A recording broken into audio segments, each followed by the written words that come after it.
Okay, thanks for the introduction, and good afternoon, everyone. I wondered whether I should have got some water. Anyway, so looks like some of the branding's disappeared, which is good. Yeah, it has. So basically what I wanted to talk about is, I need to give you an introduction to how the AGMA Procurement Hub works, and I've got a sneaky feeling the diagram on the next slide is not going to show you that. Give you an overview of how we do things in Greater Manchester, some examples and some lessons learned about what we're doing to update and refresh our social value policy. And there's a question about Trump protectionism, which I think we should leave for the panel later, actually. Oh, yeah, the diagram's there, that's good. So it's a hub and spoke model, and you'll hear that term used a lot, but this genuinely is. The procurement hub sits at the centre. All of the 10 boroughs and cities around Manchester are included. There are also 4 associate members, and we also have Transport for Greater Manchester and the police and fire and rescue service in there. Our role as a procurement hub is to facilitate the collaboration. So we'll work on the business case for a collaborative project, do the high-level project management, and manage the times and the timescales and the risks and comms. And a lead authority will take on the role of leading the procurement exercise. Now, I've worked in other regions, as you can probably tell from my accent, and in the northeast, it would be very difficult to operate the same role, because each individual authority would want their solicitors to look over a contract before it could be bought into by that individual authority. There's a kind of an acceptance in GM that if it's been done by competent procurement professionals, that there's no need for the lawyer to look at it and say, I couldn't have put that better myself, because lawyers don't actually use those words in that order. So each authority uses its own processes and procedures, and they actually lead the management of the contract once it's in place. The objectives when the hub was first established in 2007-8 were to address the onerous 2.5% per annum savings targets that were set out in the Gershon Review. So it was about making savings, and the idea was that the programme would end in 2012, but in 2012 I put forward the case for continuing the operation of the hub and making it more about better outcomes than just cheaper contracts. So the social value model, heard from Matt this morning about Manchester City Council's approach and how they'd grappled with spend analysis independently ahead of the collaboration in procurement, and also started to apply social value before such a thing existed. So when the Social Value Act came out, I manage, as part of the Hub and Spoke, I manage I convene a heads of procurement forum, which all of the heads of procurement get together, and my job's to look at the horizon and say what's coming over it and give them a bit of a heads up so they can understand how to respond to it. When I talked about the Social Value Act, there were several of the old stagers kind of said, well, hang on a second, the Best Value Act gave us the opportunity to do this anyway. You know, it says that we can think about localities when we're making procurement awards. So some of them have been trying to do this for some time, and Manchester were one of those. Normally when you present them with a bit of legislation that they've got to respond to, they also kind of say, well, what's the least we have to do to stay the right side of the line?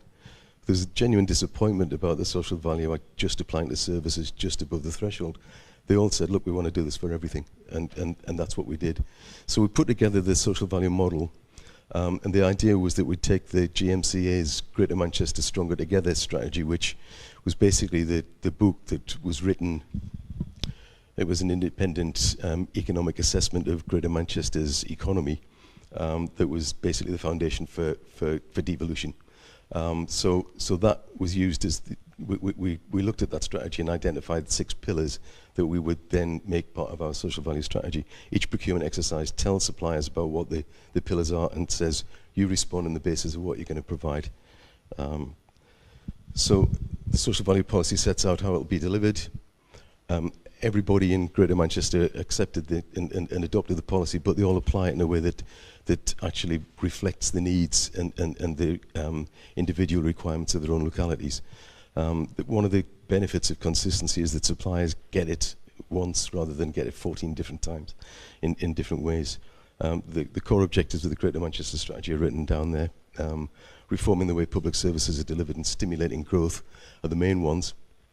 creating good jobs and reducing future demand on public services. So a little bit about what's happened since then is that there's an announcement a couple of years later that after the devolution announcement that actually in Manchester would include NHS budgets in devolution.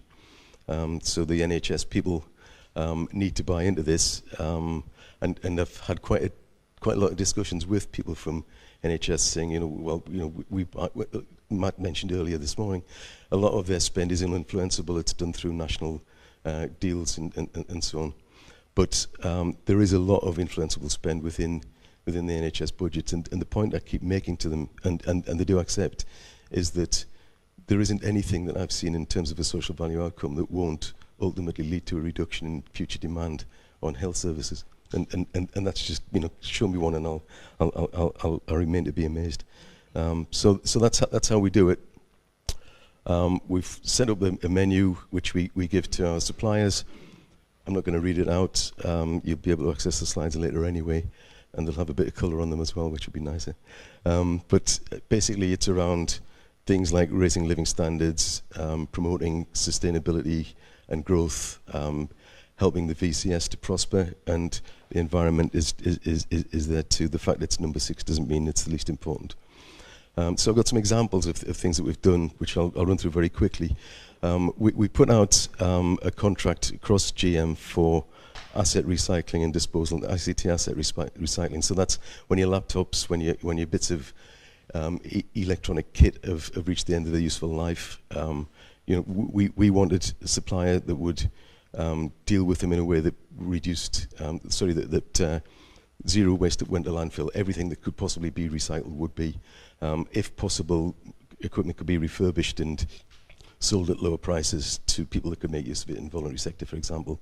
And we put the tender out there, and the company that won at Tier 1 came back with their social value offer, which is that they operate a workshop in a Category B prison. Inmates work in that workshop, so they get up in the morning, they go to work, they develop a work ethic, they end up with qualifications, they get wages, and when they come out, they are more employment ready. So some of the benefits are in there. Reduced reoffending rates. If somebody's in employment, research has shown that they're less likely to reoffend, and there's significant savings there to local and national economy. Barclays Bank, we talked about banks this morning, and possibly their drivers aren't necessarily all about doing good for local people. It's more about appearing to not be the bad guys that everybody thinks they are. We used to bank with a co-op, and generally speaking, everybody said, look, as long as the co-op are in that market, that's who we're going to bank with. The co-op decided to withdraw, so we had to go out to tender, and I thought, whatever bank we end up with, we're going to have some kind of headlines in Guardian or the Daily Mail, pick them, and saying what a bad bunch of people we've appointed to be our bank. So we basically said that social value has to be an intrinsic part of this. Bury Council led on the contract as part of that hub and spoke arrangement, and using Guy's tool, actually, we worked with Barclays to identify the social value add from what they offered as their menu of social value. So within Bury, who'd spend over the 5 years of the contract around 500,000, there's 400,000 of additional social value add is coming to that when you put a figure on that. Now that doesn't mean they get the banking nearly free. It means that they get some benefits to that value. And then the final one is a GM-wide work and health program. Now, the fact this is the final one doesn't mean there's only 3. This is just the 3 I've picked. But basically, this is about getting people who've been in work and fallen out of employment for one reason or another. Often it'll be an injury or a mental health issue. When they are then work ready, this is a program that is intended to get them back into work. Working Well was the national thing that DWP put together, which just didn't work. So within GM, because of devolution, we were able to put the case that we'll manage this ourselves. So we went through a competitive dialogue process last summer, and these are the additional things that the supplier is going to put together. Now, the supplier is a consortium of voluntary sector organisations. I think it's interesting that the discussion this morning was about how do you get the voluntary sector to work together. Well, if there's something worth doing, that you can manage to get that. If you can articulate it well to them, it can be done. But the difficult thing about this is that some suppliers that came in the first place said, well, the social value is we'll get this many people into work. Well, actually, the objective of the contract was to get that many people into work. That's nothing extra. That was the basics. So we said, what are you going to do extra? And these are the things there. Now, if you read them to yourselves, you'll see there's some really dramatic targets, and they're really testing targets. And I've subsequently spoken to the guy that led on their social value response to the bid, sorry, on their bid. And he said he's had his backside kicked fairly regularly by the people in charge for putting these things in. And he said, look, I'd rather have my backside kicked for winning the contract and putting some good stuff in than have my backside kicked for not winning it. So, you know, and there really is a commitment that they'll be delivering against this. So we're now going to be refreshing the social value policy. I mentioned that we put it in place in November 2014. And there was an approach, the approach that we took to measurement was, it's an emerging science, we don't really know what we're going to get back. Somebody mentioned earlier procurement, people having a change in mindset, and I think one of the things I can say about procurement people, because although I manage a procurement program, I'm not a procurement person, but what I can say is that procurement people struggle a little bit with innovation. You know, it's particularly when they have to try and evaluate things that might be diametrically opposed. So, you know, for example, if it was paint the community centre was one of the bits of social value that was added, that was offered, do you say, okay, well, the cost of the personal protective equipment's this much, the cost of the paint's this much, the labour costs are this much, therefore that bid's worth this amount? Or do you say making the community centres more attractive and a better place for the communities to operate will generate more use and therefore will generate social benefits? How do you put a price on that?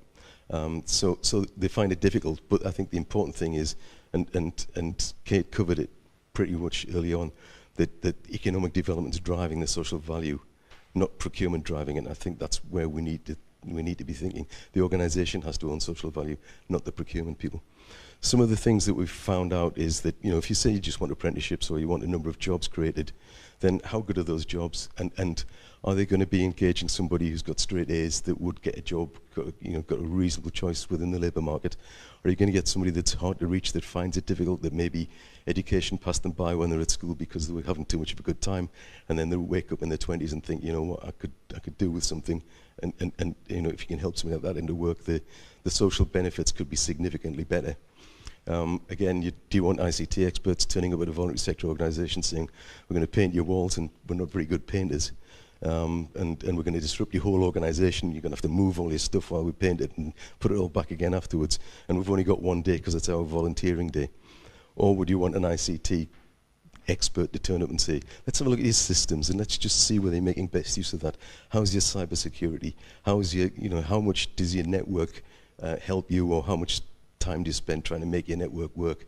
So you know, use the skills you've got to help people to do the things they want. I think we've tended to not be prescriptive, to just put the menu out there and say, what are you going to give us? I think we've now got a maturity that we can say, these are the things that we expect, but still leave scope for innovation. Still, we don't know what we don't know, and people will come forward with ideas. We don't want to miss too many tricks. So achievable against realistic is something else, but I've mentioned the whole system approach. The other big thing for me is that if we're trying to grow the GVA of Greater Manchester and reform the way public services are delivered, which are our main objectives in devolution, and doing it through digital and through making children school ready, and all of those things are all part of that. If we're going to do that, we've got to reflect on the fact that public sector spend in GM is about 8.5 billion. Not all of that's influenceable every year. It's about 2.5 billion a year that goes out to tender. It's a lot of money, but there's a lot more in the GVA of Greater Manchester, like about another 55 billion that we don't influence and we don't touch, and we need to, by exemplar behaviour, by telling the story, by working with the Chamber of Commerce and working with the Manchester Growth Company and the people that are there to stimulate growth in the economy overall, to show them how it's done. And I've pushed it an open door with a number of companies within Manchester who've come to see me and said, we know you're doing really good stuff across GM with your procurement. We want to know how we can make our procurement contribute towards a better place as well. So, you know, I think that's really important, and it's something that's going to be picked up in the refresh. So these are the things we're looking at. Current take-up, what are people doing with it? What has worked well? What opportunities have we missed? And we've got a lot of case studies, we don't have a lot of measurement. Should we look at measurement? Definitely. And should we have a single system across GM? I'd prefer that, but it's not up to me. The links have got to be to the GM outcomes framework, and overall devolution's on trial, isn't it? You know, people are going to look at Manchester and say, well, you're the biggest devolution deal that there is out there, the broadest devolution deal that is out there. What actually have you achieved? So, you know, the GMC is going to have to sing for its supper within a reasonable length of time, and measuring the outcomes is the cause. You know, has the GBA gone up? Would it have gone up anyway because of the exchange rate hitting the floor because of Brexit? You know, has Brexit detrimentally affected it? What is the cause and effect between what we're asking for, what we're getting, and the drivers that we're trying to do? Something about training. With the initial policy, we introduced e-learning for all authorities to put on their intranet so that people could go through a training program and understand social value. And that's not just procurement people, that's everybody that's got a budget. We need to go wider with that. We need to work with external stakeholders, definitely the voluntary sector, and certainly with suppliers. Standardising the approach. If Manchester want 20% at the moment, if Oldham, said we're going to go for 21, Manchester would want to go to 25. You know, so you know, if rather than have a kind of an auction over it, let's just say that everybody can do what they want within their own confines, but that it ought to be linked towards a common approach. We've got to look at innovative procurement. We've got to say, okay, these processes of pre-commercial procurement or innovation partnerships, and I might just have lapsed into gibberish for some of you there. They are mechanisms for procuring that include innovation, where you can say, this is where we are now, this is where we need to be, this is how much money we have to spend, and it's not going to go up. These are the kind of things going on in the background. What can you do to respond to this? If it's a social care, or say addressing bed blocking, people coming into care after hospital. If somebody's got a bit of technology they can put into the mix, and if other people have got knowledge and ability to deliver the care, can they work together to deliver a better solution? And can we procure that in a way that doesn't fall foul of the state aid rules or of the procurement directives? Engaging with the wider GM economy, which I already talked about. You know, how is the other 60 billion spent, and what can we do to influence that? Is it protectionism? I've just run out of time, sorry, I can't deal with this now. You know, in terms of scale, what we're looking to do is award contracts on the basis of most economically advantageous, and that most economically advantageous calculation's got to include what is the contribution that it's making to the local economy. And the locality set the objectives that are evaluated when we're looking at meat, as it's known. We're not looking at giving people cheap land and tax cuts to get global companies in that are going to pay their shareholders and you know, kind of procure at any cost. And there was a document put up there earlier from that was the cover of the document from the National Advisory Board that looked at impact investing. I was actually on, Hazel Players invited me to be on that procurement work stream, and I invited Guy to be on it as we went through. So we're very passionate about encouraging people to invest based on impact rather than on just the bottom line, because you know, research has shown that they're not mutually exclusive. So I don't think it is protectionism. We'll take the questions later. Okay, thanks.